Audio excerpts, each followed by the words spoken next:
주기도문 하심으로 주일 예배 드리겠습니다.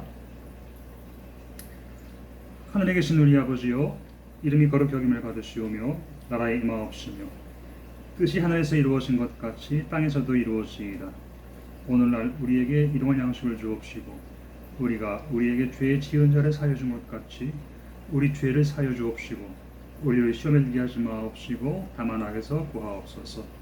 대개 나라와 권세와 영광이 아버지께 영원히 있사옵나이다. 아멘.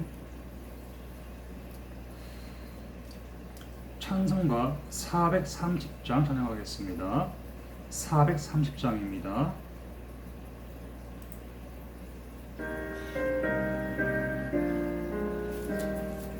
주와 같이 길 가는 것 즐거운 일 아닌가.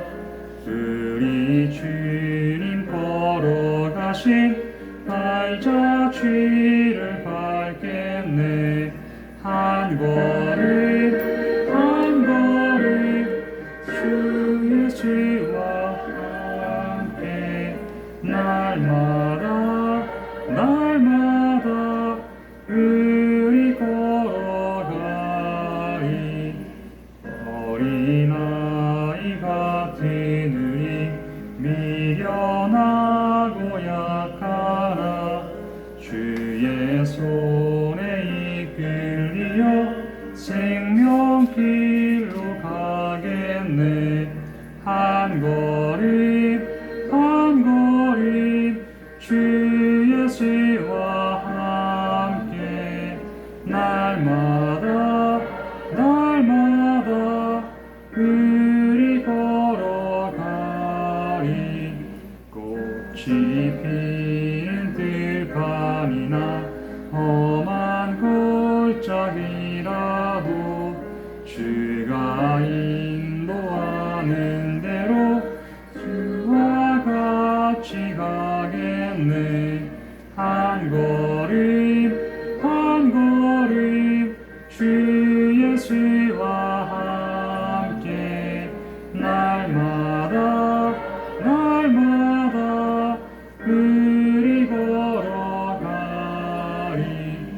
꽃은 지자의 못같이 우리들도 천국에 들려 올라갈 때까지 주와 같이 걷겠네.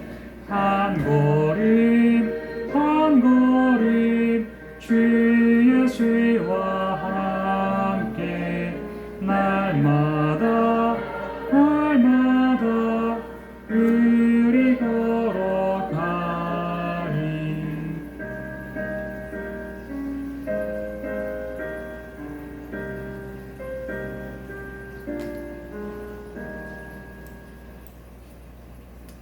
기도하겠습니다.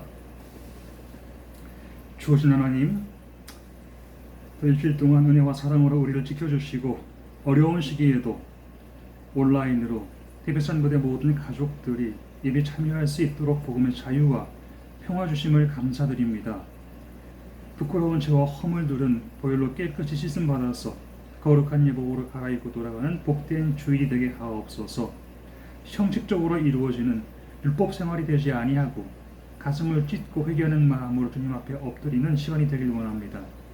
성령이 우리에게 임하사 약한 자들 강건케 하시고 마음이 강팍한 자들은 어린아이처럼 순수한 모습으로 변화되게 하옵소서.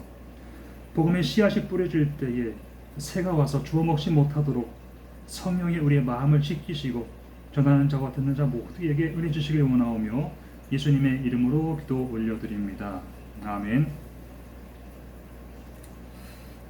하나님이 오늘 우리에게 주신 말씀은 열왕기하 4장 1절로 4절 말씀입니다. 열왕기하 4장 1절로 4절 말씀을 봉독하겠습니다. 제가 가진 책으로 565페이지에 있습니다.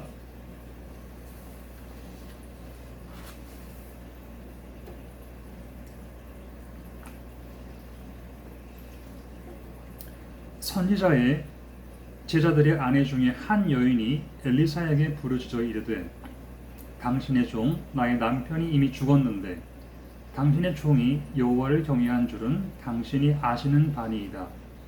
이제 빚준 사람이 와서 나의 두 아이를 데려가 그의 종을 삼고자 하나이다 하니 엘리사가 그에게 이르되 내가 너를 위하여 어떻게 하랴? 내 집에 무엇이 있는지 내게 말하라. 그가 이르되 계집종의 집에 기름 한 그릇 외에는 아무것도 없나이다 하니 이르되 너는 밖에 나가서 모든 이웃에게 그릇을 빌리라. 빈 그릇을 빌리되 조금 빌리지 말고 너는 내 두 아들과 함께 들어가서 문을 닫고 그 모든 그릇에 기름을 부어서 차는 대로 옮겨 놓으라 하니라. 아멘. 오늘은 상처는 사명이다라는 제목으로 여러분과 함께 말씀을 나누려 합니다. 여러분 모두에게 하나님의 은혜가 넘치기를 소원합니다.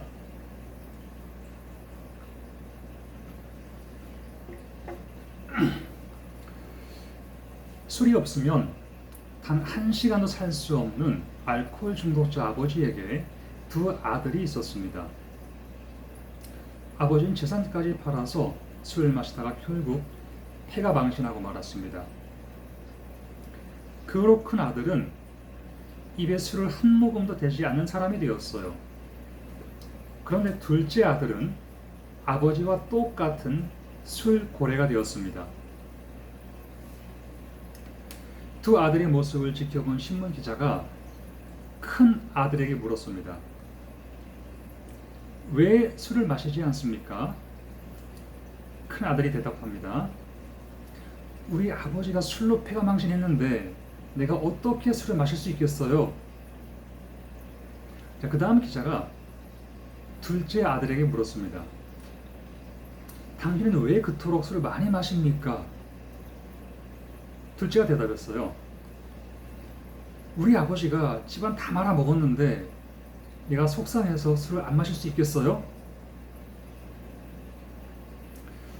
아버지의 알코올 중독 때문에 큰 아들은 술을 안 마시게 되었고 둘째 아들은 아버지처럼 술 없이 살 수 없게 되었습니다. 이게 무슨 말인가 하면 상처를 입었을 때 상처가 전가되는 사람이 있고 그렇지 않은 사람이 있습니다. 보통의 경우 상처받은 사람의 행동은 정반대 두 갈래로 나눠지는데 이것이 곧 그 사람의 인격입니다. 자신이 받은 상처를 다른 사람에게 그대로 돌려주는 사람이 있어요. 제가 군대 시절 이등병 때 식당 당번을 자주 나갔습니다. 여러분들처럼.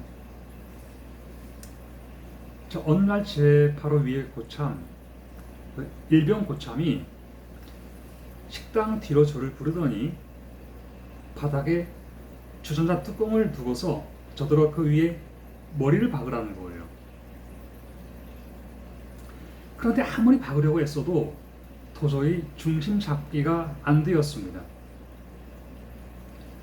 제가 끙끙거리면서 계속 꼬꾸라지니까 고참이 저에게 이런 말을 했습니다.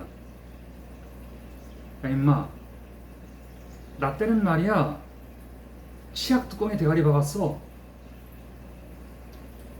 저보다 고작 몇 개월 군대 일찍 왔으면서 마치 군생활 몇십 년 한 사람처럼 이야기했습니다. 이처럼 자신이 받은 상처를 다른 이에게 그대로 돌려주는 사람이 있어요. 그런데 반대로 내가 아픔을 겪어보았기 때문에 남의 상처를 싸매주는 사람이 있습니다. 정반대로 결과가 나오는 겁니다. 긍정과 부정, 여러분은 어느 쪽에 가까운 사람이 되시겠습니까? 선교사를 운영하며 교회 용품을 만들고 계시는 어느 장로님의 이야기입니다. 이분이 어릴 적에 너무 가난하게 자랐습니다. 심장병에 걸려서 죽게 되었는데 세브란스 병원에 가니까 병원은 치료를 거부했습니다. 그런데 한 의사가 자신을 무료로 치료해 주어서 살 수 있게 되었다고 해요. 그 후로 그는 돈을 벌게 되자 이런 결심을 했습니다. 이 세상에는 나 같은 사람이 많을 것이다. 내가 도와주자. 그래서 장로님은 매년마다 한 명이 심장수술 받을 수 있는 돈을 그 의사 선생님에게 보내드리고 있습니다. 그러면서 돈 때문에 심장수술 받지 못하는 환자가 있으면 그런 사람 살려달라고 부탁한다는 거예요. 이와 같이 상처는 아픔이 아니라 사명인 것입니다. 내가 아파 보았기 때문에 누구보다 그 아픔을 잘 알 수 있는 거예요. 성령 받고 하나님의 은혜를 체험한 사람은 상처받으면 남의 상처를 잘 알기에 남을 사랑하고 도와주고 상처를 치료해주는 사람이 됩니다. 그러므로 여러분 모두 성령 충만한 하나님의 사람이 되시기를 축원합니다. 오늘 본문에 보면 남의 상처를 싸매어주는 엘리사 선지자의 이야기가 나옵니다. 선지자는 세 가지 상처와 아픔을 가진 사람들이에요. 첫째, 가족과 분리되는 생이별의 아픔이 있습니다. 엘리사가 원래는 부자 농사꾼이었어요. 소 24마리로 농사짓는 농부였습니다. 그런데 엘리야가 길을 지나다가 엘리사를 보고 너 나와 함께 하나님의 일을 하자며 선지자로 불렀습니다. 그때 엘리사는 엘리야를 따르기 위해서 가족과 헤어지는 아픔을 감수해야만 됐습니다. 오늘은 이곳 내일은 저곳 여기저기 떠돌면서 하나님의 뜻을 전해야 했습니다. 베드로도 그랬어요. 고기잡이 하던 베드로가 예수님을 만났을 때 가족을 버리고 예수님을 따라야 했습니다. 그도 가족과 떨어져 살아야 했습니다. 두 번째로 그 선지자들에게는 가난의 상처가 있었어요. 선지자는 일반적인 직업을 가질 수가 없었습니다. 하나님의 일을 위해 특별한 부르심을 받았기 때문에 다른 일을 하려고 해도 할 수 없었어요. 그래서 물질적으로 가난했습니다. 선지자는 가진 게 아무것도 없으니까 복음 전하는 동안 이 집 저 집 떠돌면서 주는 대로 먹고 지낼 수밖에 없었습니다. 엘리사는 영적으로는 부유하지만 육적으로는 대단히 가난한 아픔의 상처를 가지게 되었습니다. 그 다음 선지자의 세 번째 아픔은 고독이었습니다. 하나님이 주시는 대로 바른 소리를 전해야 되니까 사람들이 듣기 싫어했어요. 미움받고 왕따당하고 좋은 대접받기 어려운 사람들이 선지자였습니다. 마치 세례요한이 말한 것처럼 선지자의 외침은 광야에 외치는 소리가 되기 쉬웠습니다. 사람들이 듣기 싫은 소리를 하며 살아야 하니 얼마나 고독했을까요? 우리가 그들의 고독을 충분히 짐작해 볼 수 있습니다.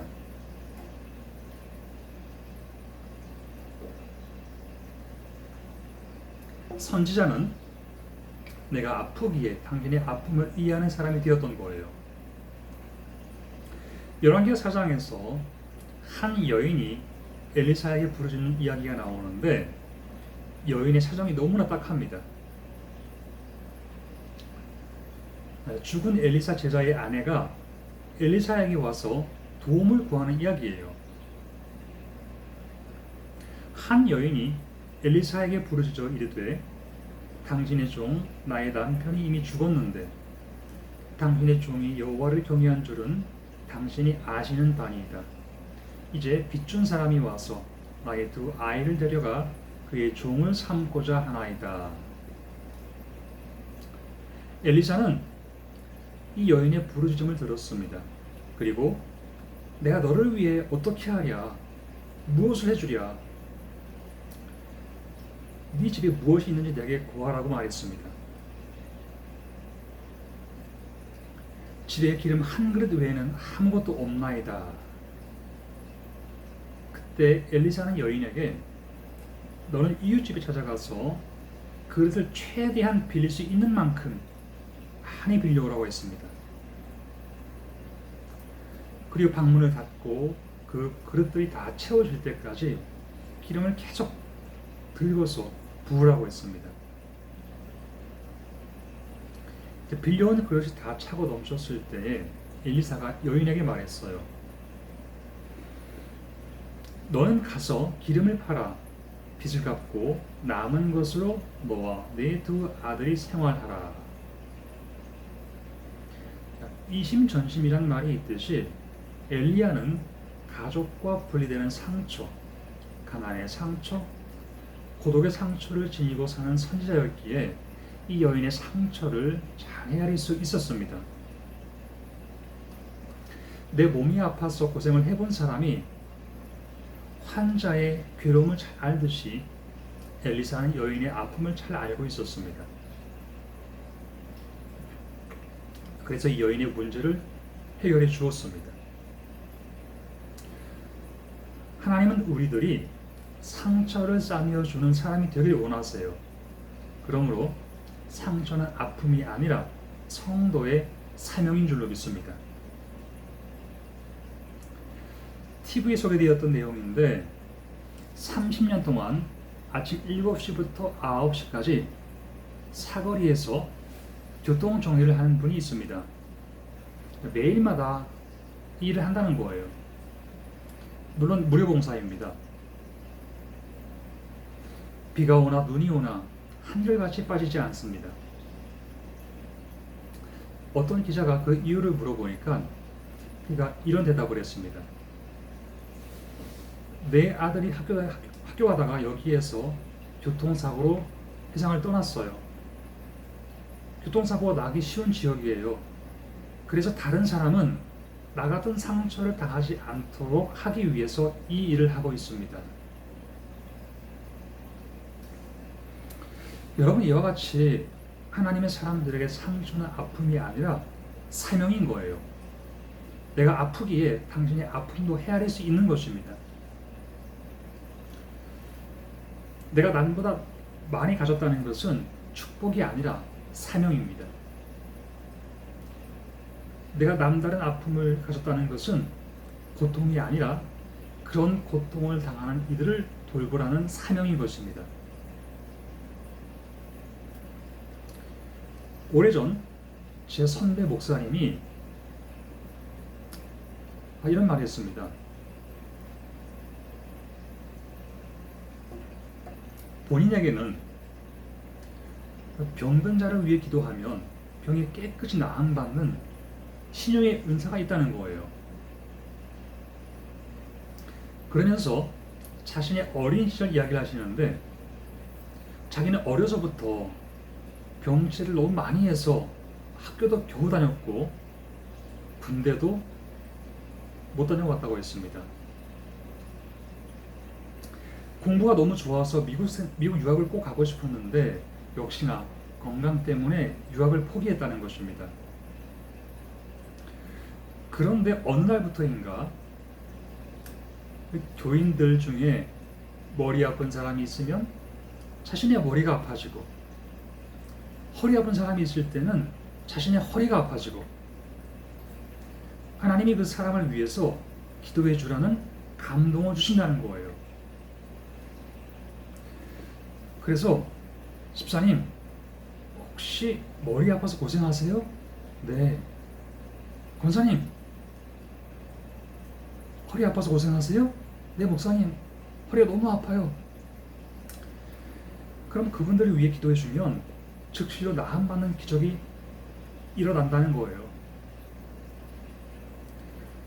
하나님은 과부에게 필요한 것을 엘리사를 통해 공급해 주셨듯이 저와 여러분들을 통해서 누군가의 상처를 싸매어주는 사명자가 되길 원하십니다. 성경에 나오는 인물 중에 가장 많이 상처받고 아파한 사람은 아마도 욥일 것입니다. 욥은 하루아침에 자녀 10명을 잃었습니다. 아내와는 생이별을 했습니다. 욥이 가장 힘들었을 때 아내가 떠났어요. 그토록 많던 재산을 다 빼앗기고 알거지가 되었습니다. 병까지 들어서 잿더미에 앉아 있었습니다. 도저히 재기하기 힘든 상황이었어요. 그때 그의 처지를 성경은 이렇게 말해주고 있습니다. 나의 형제들이 나를 멀리 떠나게 하시니 나를 아는 모든 사람이 내게 낯선 사람이 되었구나. 내 친척은 나를 버렸으며 가까운 친지들은 나를 잊었구나. 내 집에 머물러 사는 자와 내 여종들은 나를 낯선 사람으로 여기니 내가 그들 앞에서 타국 사람이 되었구나. 내가 내 종을 불러도 대답하지 아니하니 내 입으로 그에게 간청해야겠구나.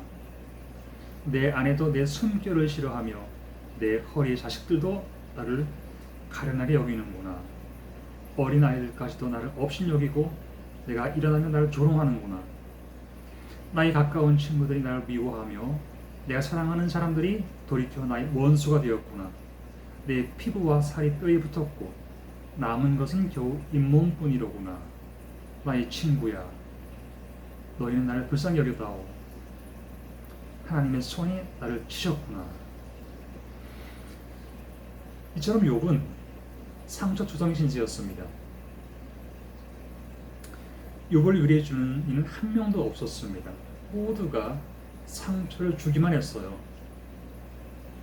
그러나 욥은 큰 상처를 당하면서도 남을 위해 기도해주는 사람이었습니다. 자신이 너무 큰 상처를 받아보았기에 작은 상처받은 사람의 마음까지도 이해할 수 있었던 것입니다. 욥이 그의 친구들을 위하여 기도할 때에 여호와께서 욥의 공경을 돌이키시고 여호와께서 욥에게 이전 모든 소유보다 갑절이나 주신지라 그랬어요. 여러분, 그렇습니다.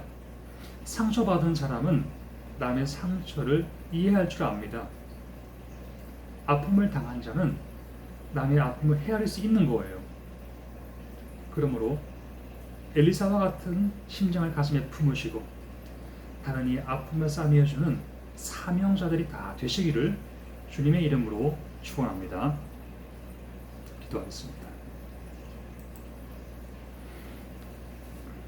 살아계신 하나님, 오늘도 부족한 중에 입술로 하나님 말씀을 전하였습니다.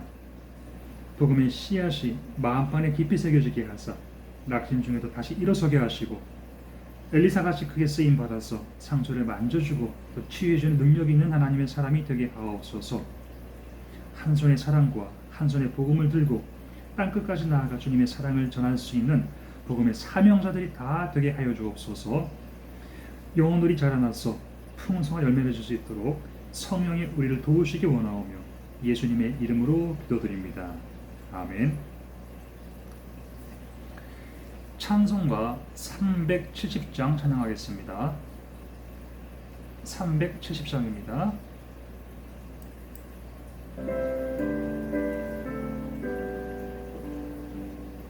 주 안에 있는 나에게 딴 근심이 있으랴. 십자가 밑에 나가 내 짐을 풀었네. 주님을 찬송하면서 할렐루야 할렐루야. 내 앞길 멀고 험해도 나 주님만 따라가리. 그들여 음이 변하여 내 기도 되었고 별의 한숨 변하여 내 노래 되었고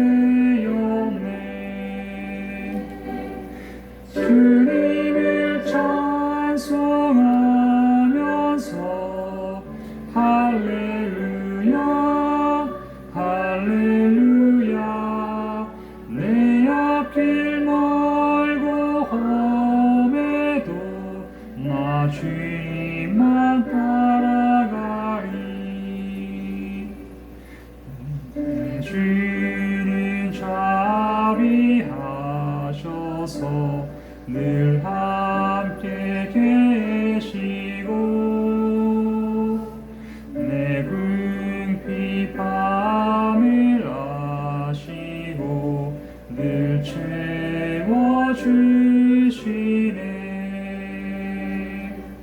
주님을 찬송하면서 할렐루야 할렐루야. 내 앞길 멀고 험해도 나 주님만 따라가리. 내 주와 맺은 언약은 영불변하시니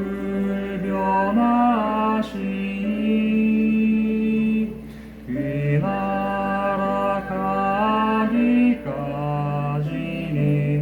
늘 보호하시네.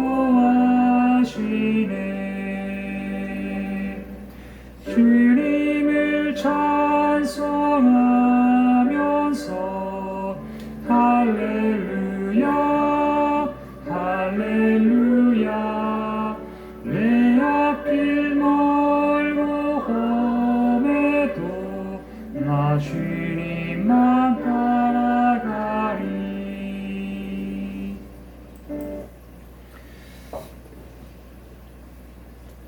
나의 가는 길을 오직 그가 아시나니 그가 나를 단련하신 후에는 내가 정금같이 되어 나으리라. 욥의 고백이 오늘 우리의 기도가 되고 하나님의 뜻이 우리의 삶에서 이루어진 축복이 있기를 원합니다. 엘리사처럼 성령의 음성을 듣고 살아가는 이 시대 보배로운 사명자들이 되게 하시고 욥처럼 믿음으로 인내하여 하나님을 기쁘시게 하는 헤베산 부대 믿음의 병사와 가족들이 다 되게 하여 주옵소서. 이제는 우리 주 예수 그리스도의 은혜와 하나님 아버지의 크신 사랑과 성령의 감동 감화 교통하심이 주의 이름을 부르며 은혜를 구하는 모든 하나님 자녀들 위해 지금부터 영원토록 함께 하시기를 축원하옵나이다. 아멘.